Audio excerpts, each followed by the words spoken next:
sharing their experience from tech leaders to tech leaders. This is CTO Talks.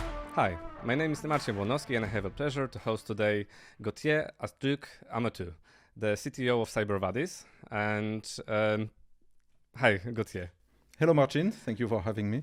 Yeah, so Gauthier is an extremely interesting personality. He's got a lot of experience, mostly related to cybersecurity, but not only, right? Yeah, that's correct. And I thought we could benefit from your vast experience that you have and get some anecdotes from your past experience where you faced some challenges or there were some serious incidents you already told me about that you needed to deal with the focus on lessons learned, right? And what you took out of them.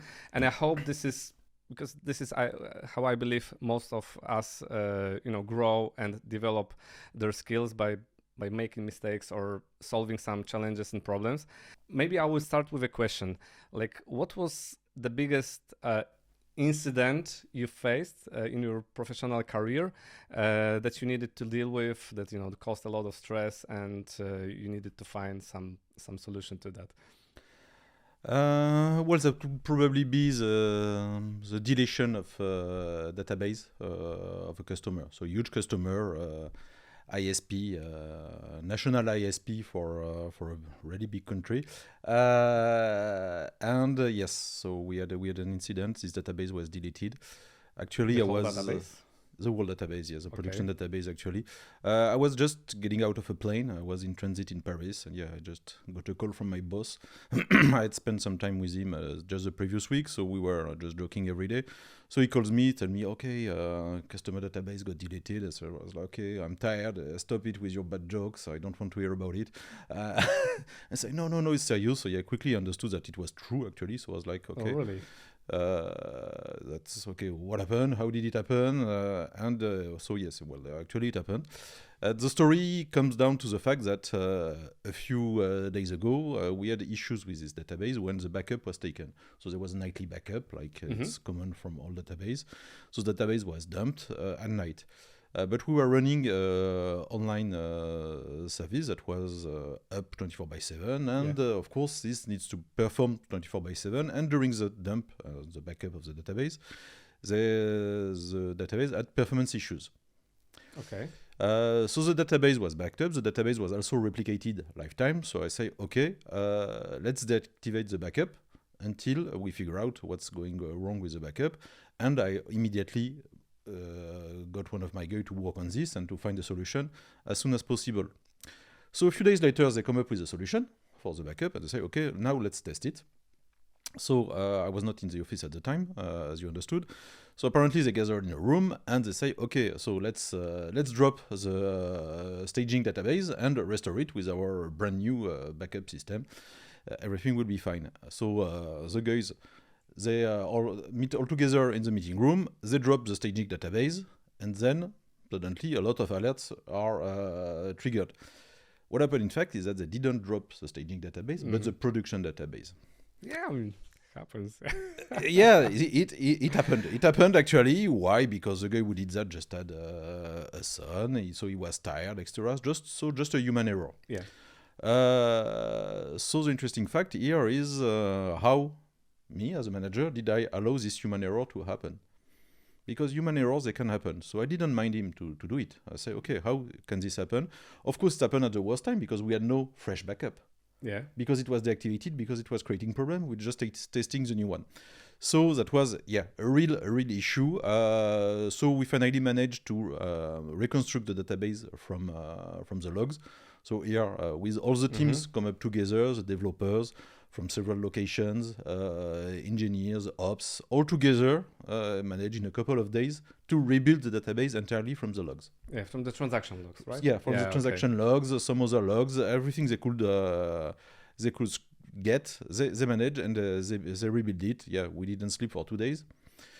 So it was an interesting event because, those teams that were sometimes in different locations, there was sometimes some friction, disagreement, saying, okay, this location wants this, location wants that. And with this incident, everyone was in the same boat. No, there was no finger pointing, saying, okay, how did you do that? Or you French guys, you don't know what you do, etc. Or there was no finger pointing. Everyone was in the same boat for fixing this issue. So just let me confirm. I'm just guessing. Did you have a separate team of database administrators, or who there was a database administrator. Well, they were based in France, and then I had engineers, developers that were based in another country. Okay, okay. So I mean, I believe these things like this happen, and this is probably one of the cases that happen. And so what measures did you implement to avoid it? So yeah, what I did implement, that's where is a lesson learned. That's really interesting, and it's something that I don't know, it happened maybe now 10 years ago, So, but I still remember this one because I make sure that this cannot happen again. So when you log into a production server, there can be several simple measures that you can do. So to make sure that this is production, this is staging. So, and not just the prompt. Yeah. Where you have in small letter STG for staging and in small letters 2 PRD for prod. Okay, this is not enough. We saw it. So what we can do, we can ask for the prompt to be an interactive prompt, saying, okay, you are in production server. Okay, you are about to do something. Give me your change management number tickets because you are on production server. Anything you touch needs to be traced. That's one way of doing it. So you just, and then you show you're on production server. Can be also just a different screen on your shell. So there was Linux server at the time, can be also on Windows, just put a different background, a color, okay, maybe a red thing when you're on production. So it's just visual ways of making sure that, okay, this is a production system, you have to be careful. Yeah. So was it an on-premise database or a cloud one? No, it was on-premise at the time. Okay. It was on-premise database. And do you think now using one of these cloud services, database cloud services with real-time synchronization and backup would help?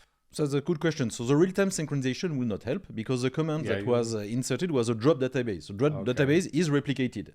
That's true. Both databases got deleted. But it will help because when you are on a cloud provider, usually the backup mechanism is working properly. 24/7. Yeah, 24/7. So then of course you have to activate it. If you forget it, still it will be the same problem. But if it's activated, usually those backup system works really fine. In the background, I don't know how they do, but I suppose they take it on a read-only replica of the database, so it has no performance impact on the production database. So yes, you are correct with cloud database services. This issue will not happen again, or it will happen but with less consequences. Okay, and in terms of, I'm just thinking like when you talk about airlines and how they analyze their post-mortem and incidents, do you think there could be something improved in the way that the organization works, how it's structured, how the responsibilities are spread across the teams, or do you think it's just a matter of making sure that database administrators have access, or their terminal looks different?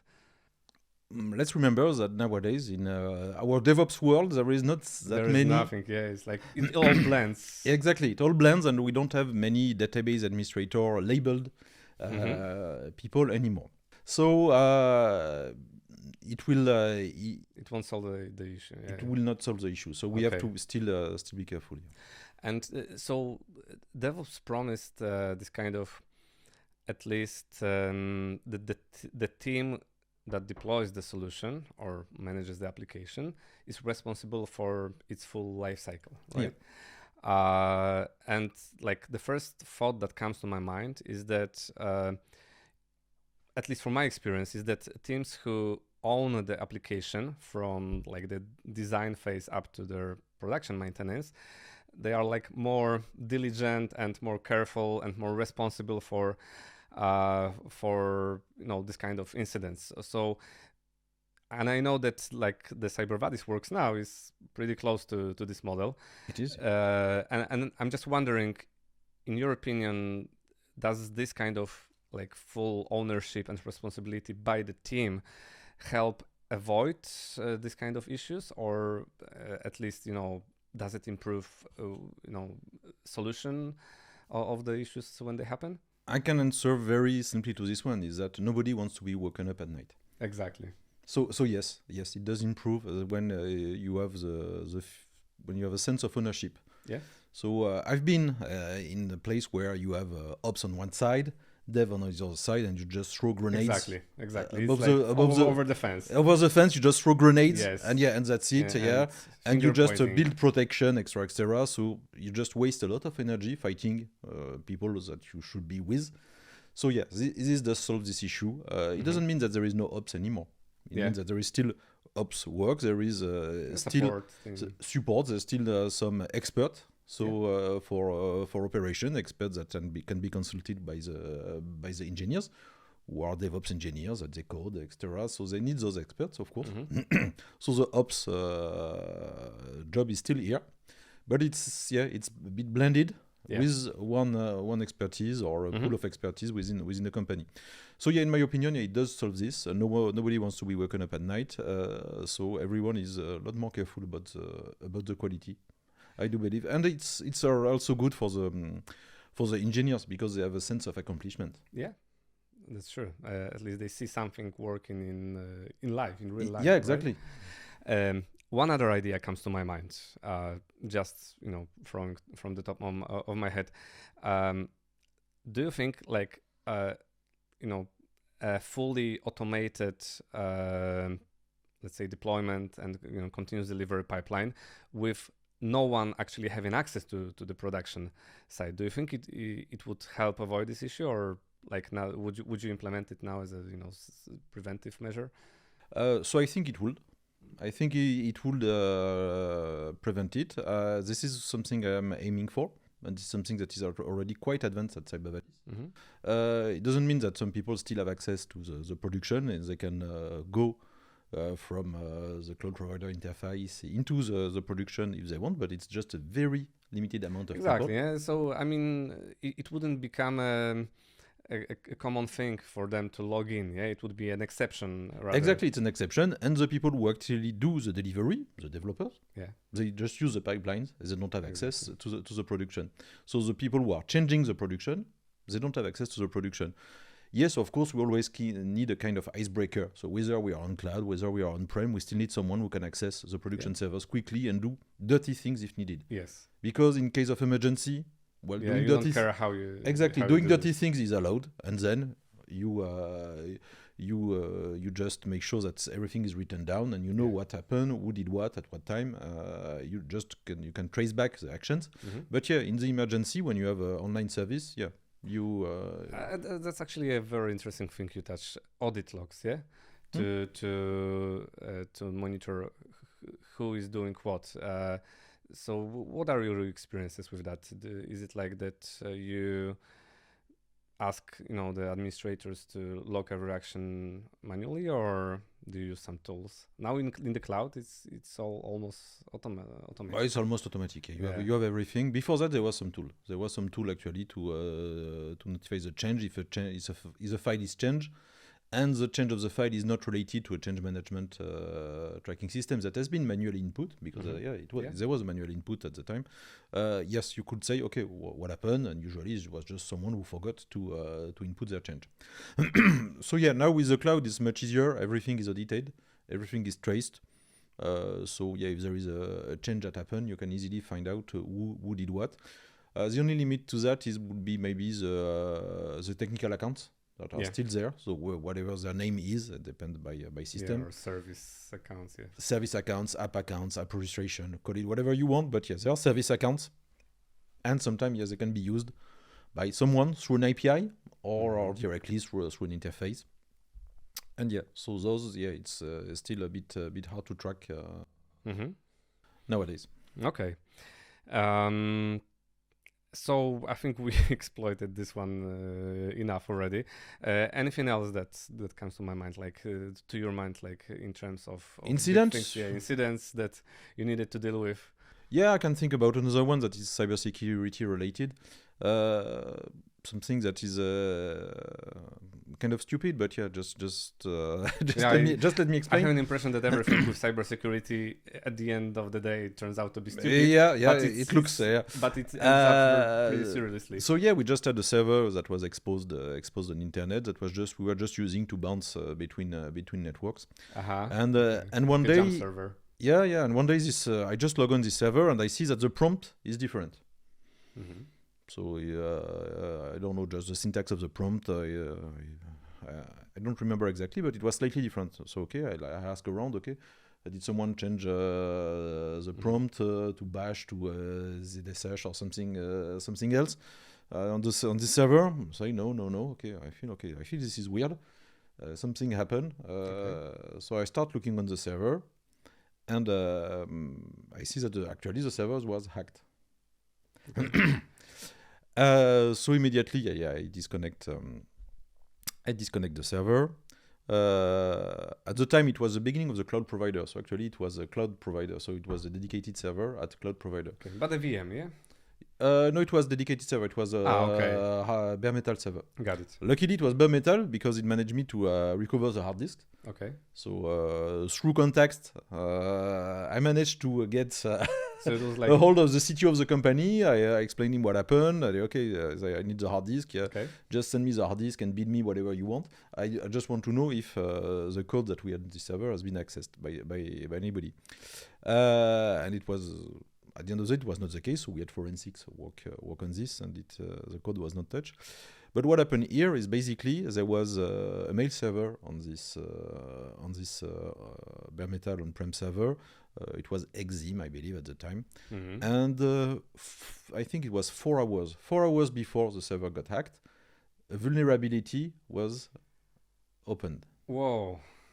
So 4 hours after the vulnerability was opened or it was published? Was published. Okay. Was published. So it could have been already known before that, right? Or yes and no, because the code actually that we saw from the hacking tool or the rootkit that was used. Okay. There was a rootkit, but yeah, so it was used. The rootkit used the code that was actually published.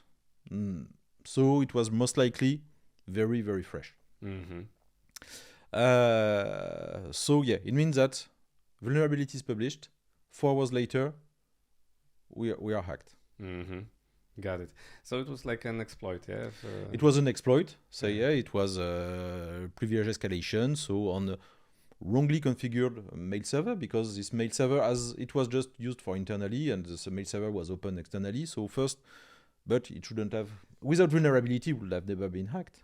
Okay, so now it's quite a common case. Everyone is saying, because one of the key points in securing your infrastructure and your applications is upgrading as soon as possible. Yeah. But it never happens within 4 hours, right, from the vulnerability publishing. So how do you avoid, things like that the vulnerabilities can be exploited so quickly? By reducing your exposition surface. You know, here the vulnerability was exploited because the mail server was open to internet. Mm-hmm. There was no reason. But then in that case, there was no reason. But you mean, port 25 it always needs to be it needs to be open. Public, yeah, open. Of course. So let's say we could say, okay, it was a public mail server, so we needed it to open. I'm sorry, just getting deeper into the details. Yeah. Did they use some vulnerability in SMTP or IMAP or POP3 protocol, or no? It was in the Exim program. Okay. It was software vulnerability. How to avoid it today? I would say the best bet against this would be the web applicative firewalls. Mm-hmm. They are the ones that can get upgrades pushed to them and apply them immediately. So the vulnerability, usually it comes with a pass, some special characters, etc. And this can be prevented by a web application firewall. Very quickly. So without you having to do anything, your web application firewall gets updated, detects the signature, block it. Wow, that's actually great. So I believe nowadays is the easiest is to use a cloud provider service, yes? Once again, it's easier to use a cloud provider service as a web application firewall. Yeah. Most all the three main cloud providers, they do provide this kind of service. Today, they also do provide the email service. So nowadays, no one hosts email servers anymore. No one wants to bother to manage an email server anymore. You just use Google or Office 365 and that's it. And it's probably the safest way to do it, unless you have really big company with probably a lot of engineers that are able to take care of that. But yeah, if you have a big company and you have to put your email server behind a web application firewall, I think you need like a really big web application firewall to manage this. Yeah. Okay, and if we touch the topic, so what do you think is like currently the biggest security threat? Because I remember like exploits were the biggest one at some point. Yeah, well, exploits are still a challenge, but there is ways to manage this if you have a proper team and if you have proper means as well. Because let's be honest, cybersecurity as a cost, you can mitigate those. What we see lately, and I'm gonna speech a bit for CyberVadis, but it's something what I truly believe it's a third party. Third party, so the supply chain, so attacks on the supply chain. There was countless example in the news, and it happens every month. There is a new story about cybersecurity on the supply chain. I can remember the British Airways one, where hundreds of thousands of credit card numbers were stolen. So credit card numbers with the expiration date and with the CVV. Okay. So fully usable. Yes. Yes. With the name, everything. Yeah, it was fully usable. It was stolen because of an issue on the third-party supply chain. So I'm pretty sure that at the time in 2018, British Airways had a very proper cybersecurity team doing a proper job. But then not their vendors and not their vendors, and so they had a credit card provider that got malicious code injected in their iframe or JavaScript, I don't remember what it was exactly. And so this code was just getting all the numbers that the user were just inputting when buying a ticket, and just stealing all the information. So this is an attack of the supply chain, and yes, you can have the best cybersecurity teams and with the best cybersecurity hardware, still you are vulnerable. But, assuming you're a larger organization and you use a ton of third-party providers, and because you won't reinvent the wheel for things like payments, other services. Yeah. You will just use an external service. So, how do you secure yourself from Well, there is one way that you say, okay, I will audit each of my provider. It's not doable. Maybe you will do it for the very important ones. But yeah, you need to assess the security posture of your provider. Are they mature? Are they immature? Can you make them progress? Do they need help? And yes, well, you need to assess their security so there is questionnaire-based assessment.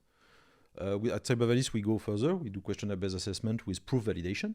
So we'll just validate all the proof and ask proof for all the questions.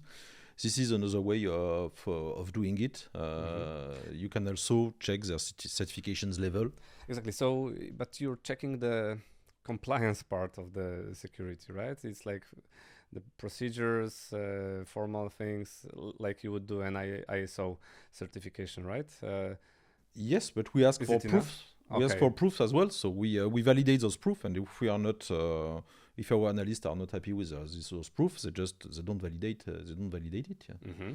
So it goes a bit further than ISO. ISO is about documentations. Yes, a lot of documentations, not about proof. Yes, that's the difference. So compliance is about documentations and procedures. So yes, we do ask for the documentation and procedures, but we also ask for proof. Okay, but no, like any kind of penetration or black box testing. We can do some external screening, but the problem with external screening is that it does just show the attack surface. So as I said, now companies are very cautious. They just try to have the smallest attack surface possible. So anything that is external or black box doesn't show actually anything. You could still have a malicious script in your code. Let's say let's take the British Airways example. Black box text will not have saw it unless they went that as far as buying a ticket. Maybe then they would have seen that there was an issue and I'm not even sure. I don't know exactly how the code was built. Mm-hmm. So yeah, you don't know. Yeah, black box, you don't know. Gray box, yeah, it's a bit better. You start to see a lot more things. Well, then white box is kind of like an audit. Yeah. Probably not every provider would let you do that, right? Yeah, exactly. So yeah, it's an audit. So yes, so yeah, we can do external. It gives an idea. If you spot vulnerability, also you can see how much time they take to correct it. Yeah. So if you see, okay, this web server is answering with this version. So first, so web server answering with the version, you can say, okay, something is already wrong. It shouldn't answer the version number. But then if you see that it's outdated version, you can see how much time it takes for the company that you are screening to update this web server version. So you can see, you can get some clues, I would say, externally. But yeah, if you want a better picture, you need to see proof. Yeah, you need to see something a bit more concrete. Mm-hmm. Okay, and how about social hacking? Is it still a thing, or? Oh yeah, very well. Still a thing. Yeah, it's still a thing by phishing. Just in the taxi on the way here, I got a phishing SMS. It's social hacking. So it's not phone anymore. It was a SMS actually saying that I have a parcel from DHL that was stuck, etc. So you could see the URL was completely wrong, but so it's social hacking. It's people that try to get you scared, so you react. Oh, I'm gonna lose my parcel. Oh, I have a parking fine to pay. If I don't pay quickly, it will be more expensive. All of these are social engineering. Then there is social engineering within companies where people are calling, trying to get some information, trying to get fund transfer, extra. Those are still here. They're getting bigger and bigger. But they're still working. They're still here because it works. Yeah. Those SMS actually, they are made by small boxes that you build yourself. So you buy your SMS card. You have some providers. I'm talking about France. I know about France. I don't know how it works in Poland. But in France, you have 1 week to activate. For some providers, you have up to 1 week to provide your ID details to activate the card. So what those people do, they build small device with batteries. Got it. And they put this SIM card. They just throw it somewhere because they don't want to be traced. Yeah. And then this device push, send SMS for 1 week because it's free. So they send as much SMS as you programmed on the device. You can even connect to the device remotely. It's on 4G or 5G networks, so no problem. And they cannot be traced. And then 1 week later, so building a device like this costs 20, 30 euros. Yeah. It's nothing compared to what they get. I even read, I think, yesterday that someone had a domain, citibank.com, but the A was coming from Cyrillic. Not from Latin alphabet. And you couldn't tell a difference. I mean, we're looking at the domain, so it's extremely hard. Yeah, because I remember, especially in Polish, lots of emails, phishing emails I got in Polish. They had terrible language, so you can tell straight away that something was wrong with them. But they are getting better. Yes, they are getting better. Same in France. Yeah, same in France. First, you could spot it very easily because it was using really bad French. But now they are properly written. Yes, they have even the exact look and feel of the company that is being impersonated. So this is becoming a thing, right? My parents, for instance, they have no clue about this kind of threats, and they occasionally send me a link.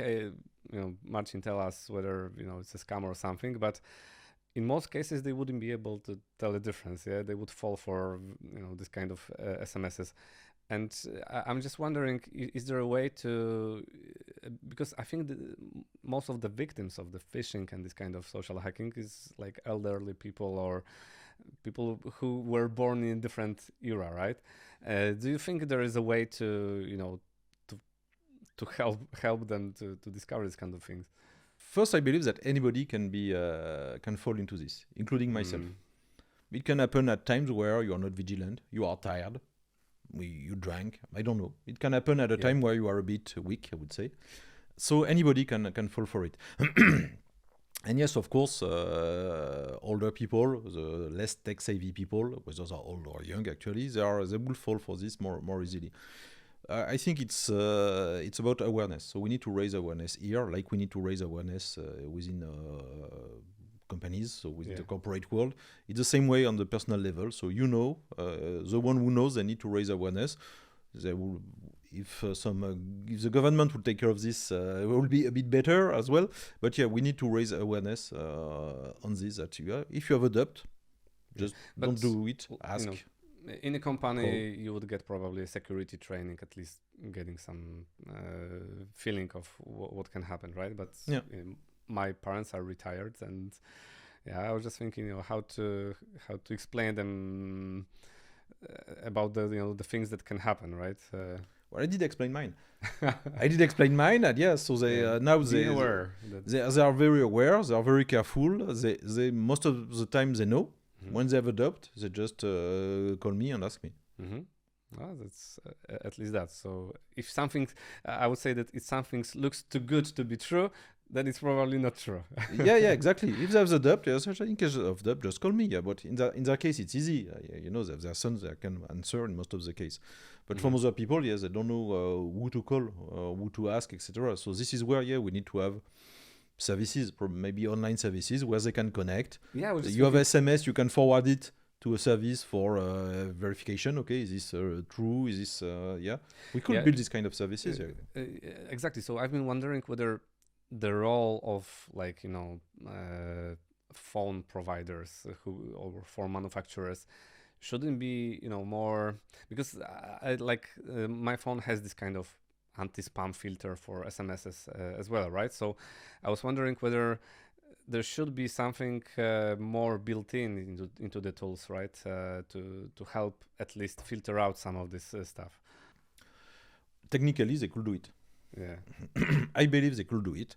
They could detect those phones those SIM cards that are sending thousands of SMS to different mobile phones.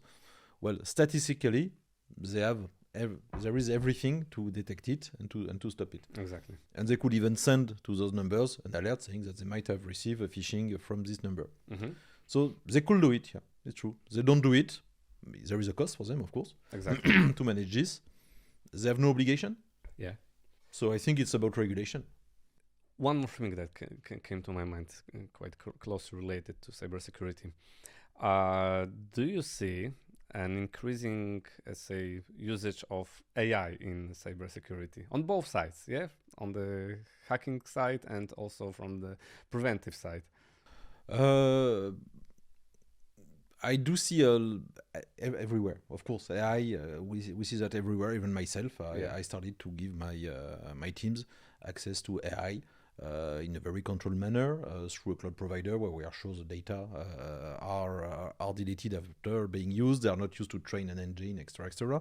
So yes, there is an increased usage of AI. It will happen, AI is a new cloud, AI is a new blockchain, AI is a new data. Yeah, you know that. I know that. So there will be an increased usage. For attackers, I don't know yet, honestly. I don't know yet. I didn't see any sign of that. For company working in cybersecurity, yes, but like for every other company. So yeah, developers, they will use AI such as Copilot, for instance, to help them develop.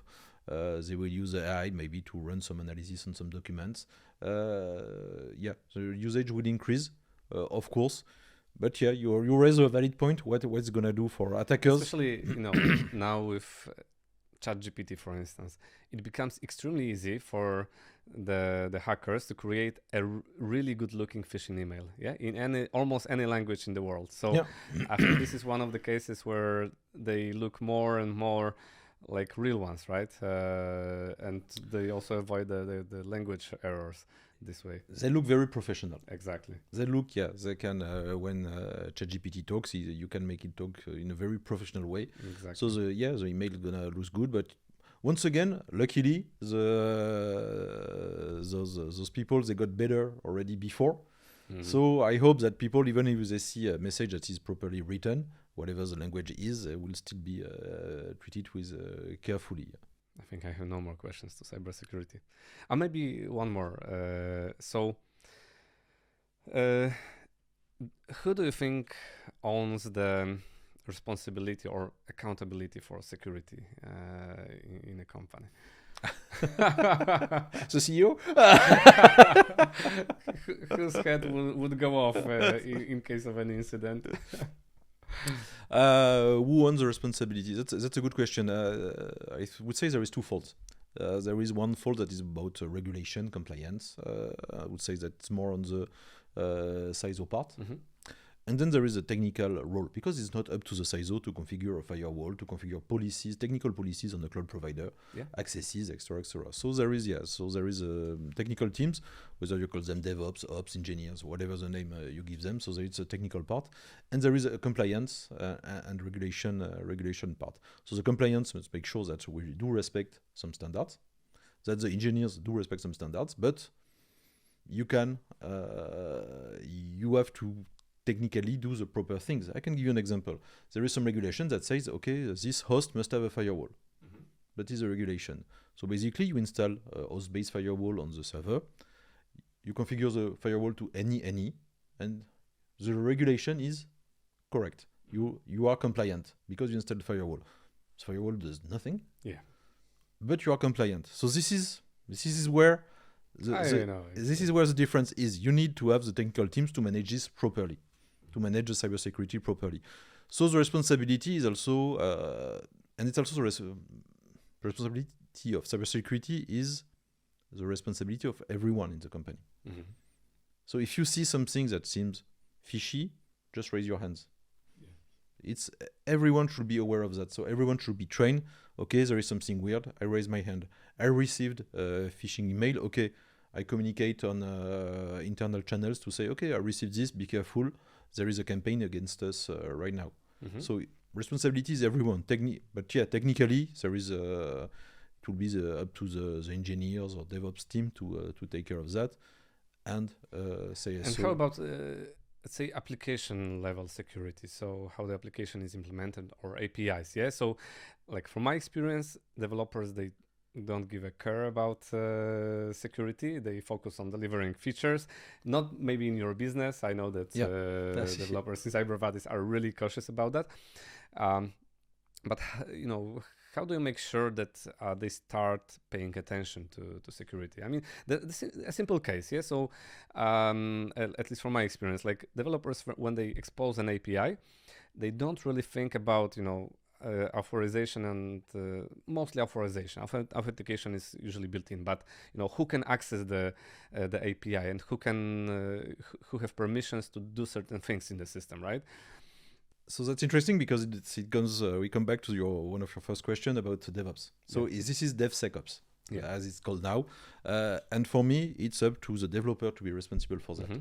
In order for the developer to be responsible, he needs to be properly trained, aware, and responsible. So the security of his code is like the performance of his code, is like the availability of his code. It's the developer responsibility. But as a CTO, as a management, I need to give them proper training, awareness, and tools to be effective at this. Like I want them to be effective at their coding job, at the performance, etc., through various tools and Those training. are some basic rules, right? There are some basic rules. There are some basic knowledge, and exactly. Just being aware, just being responsible. And it's already a big part of the job. And then yes, you can verify if it was properly implemented with scanning tool, with penetration tests. This is a proper way to test that, making sure that you embark only clean libraries. There is tools to help you to do that. Yes. Okay, I think that's it about cybersecurity. Maybe we'll make a cut here, but I thought it would be really great to talk about this gambling case. I remember you were saying about when you were working for an online gambling company. You had this case of a very dynamic change of the traffic and volume, right? Or the inbound traffic. You say referring to DDoS attacks with changing patterns every 10 or 15 seconds? I mean, when you have like a peak of traffic. Okay, the users. Okay, no, like the legit traffic. Minutes. Legit traffic. So interesting case. If you take most of the websites, the traffic pattern is like a nice curve. It goes up, maybe goes a bit higher at lunchtime, depending on what it is. If let's say it's online shopping, yeah, there is more people do online shopping at lunchtime. They do it from their home, of their offices, and then a bit goes down, goes up again at 5 or 6, depending on the country, when people finish their work, and then slowly go down. So everything is nice curves, very slow, etc. So it's because it's not event-driven traffic. Yeah. On gambling, on sport booking, actually, it's event-driven. What are the events? Well, let's say a football game. Events are beginning of the match, the end of the match, penalty, a goal, whatever. So there is events. So what we saw at this gambling company is that when the game finish, everyone is logging in. This is our biggest connection we're taking, where when people were logging in, they were logging just to get their gains. Mm-hmm. So of course, if it was, I would say, the outsider that won, we will just see a very small amount of connection because most people already knew that they lost.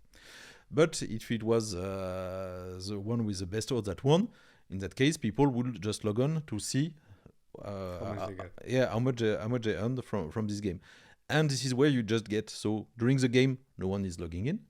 There is a few live bets, etc. So there is a bit of traffic. And then suddenly, end of the game, this is a wall. Yeah, it's not a curve; it's a wall. It's a wall of connection. What is the multiplication factor that you get? Like, it's like 100,000 more traffic than. Yeah. It's these numbers. It's 100,000, like in the same in a few seconds, 100,000. Yeah. So. And this is a very interesting case. Yeah, I bet not every industry deals with this kind of issue. No. And I've been just thinking, like probably you did it like before the cloud got adopted. I'm not sure. Were you using cloud at that point? Partially.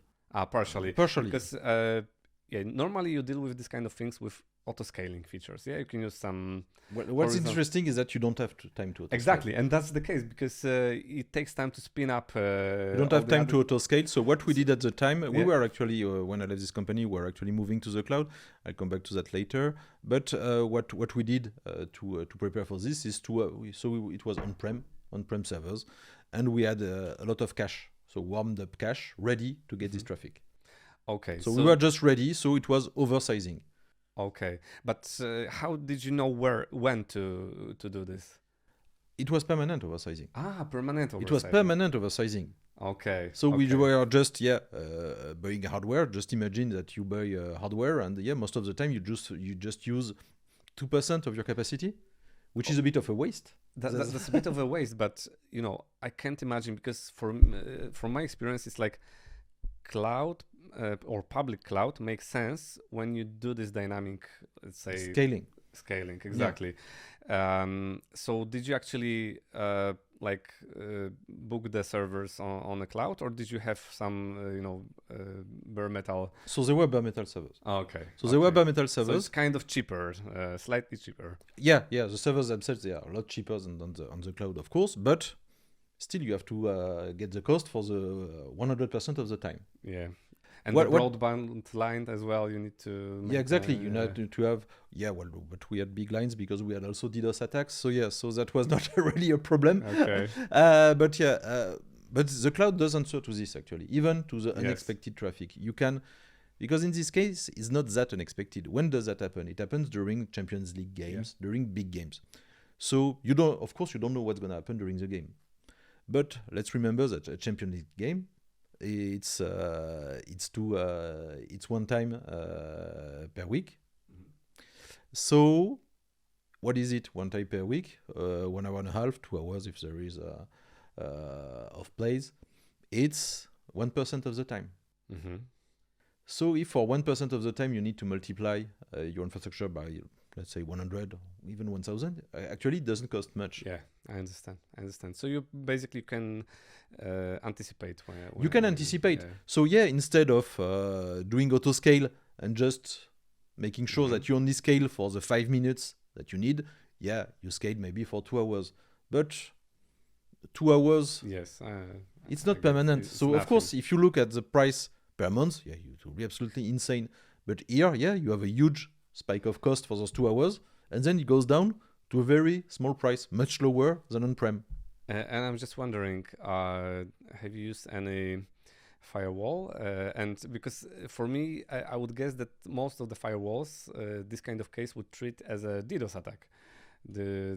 Yes, we were using firewalls, and they were properly configured, and Okay. they were not detected as DDoS But on attack. the public cloud, do you think it would block this kind of traffic? Because No, if the public cloud, they learn the pattern, and if you use also DDoS services from the public cloud, you can have you can set the thresholds that you want to. So if you set your thresholds properly, it will not be detected. Yeah. No, it's fine. Well, let's remember that there is services in the world that are getting millions of requests per second, and legit requests. Yeah. it's just a matter of this pattern of extreme peaks in very short period of times. Okay, that's extremely interesting. So maybe to wrap up, I'm not sure, would you have any advice to other CTOs in terms of what to do or what not to do when it comes to, cybersecurity or anything else that comes from your experience? Just bring awareness, really. If I have one advice to give to other CTO, just bring awareness to your team. Don't be the one with knowledge. Don't rely on a team with knowledge. Just make sure that the knowledge is shared. Shared as much as possible. Shared towards all the company, from someone that is not in a technical position to the technical experts. That's my advice. Bring awareness. Invest in awareness, and then it will be beneficial for the whole company, I do believe. Awesome. That's a great conclusion. Thank you very much for coming. Thank you, Marcin. And I hope we meet again to talk even more. With pleasure. Thanks a lot. Sharing their experience from tech leaders to tech leaders. This is CTO Talks.